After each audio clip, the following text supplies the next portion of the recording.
يا ترى ازاي قدرت ايكيا فعلا تخفض التكاليف وتخلي الاسعار مناسبة لشرايح كبيرة جدا من الناس؟ وازاي خطوة واحدة بسيطة قدرت تلهم صناعة كاملة مش بس ايكيا؟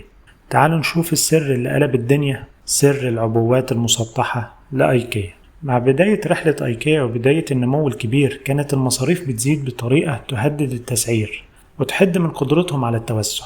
كل ما الشركة تكبر اللوجستيات تكلف أكتر، النقل أصعب والتخزين أغلى.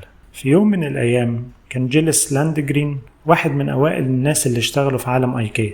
كان بينقل ترابيزة للاستوديو في العربية بتاعته. ترابيزة كانت كبيرة ومش راضية تدخل جوه العربية خالص. ساعتها وقف وقال لنفسه طيب لو فكينا رجل الترابيزة. الجملة البسيطة دي كانت الشرارة الأولى لثورة كاملة. صحيح هو ما اخترعش الفكرة من الصفر، لكن هو وأيكيا هما اللي عملوا منها نظام عمل عالمي وحولوا الفكرة لأسلوب ثابت في تصميم كل منتج. من اللحظة دي أيكيا بدأت تصمم أغلب أثاثها بطريقة تسمح إنه يتحط جوه كرتونة مسطحة، الكرتونة اللي كلنا بنشوفها حاليا.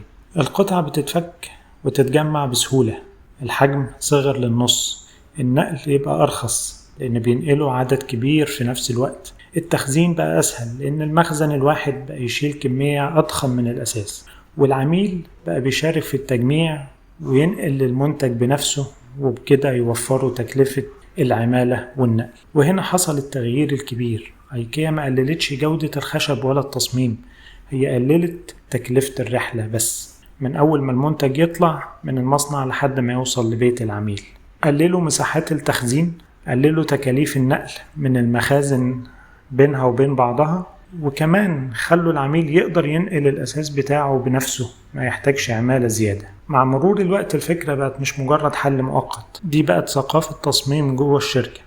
قبل ما يفكروا يصمموا قطعة جديدة كانوا بيسألوا سؤال واحد: هل هينفع تدخل الكرتونة المسطحة ولا لأ؟ لو الإجابة لأ، التصميم يرجع يتعاد من الأول.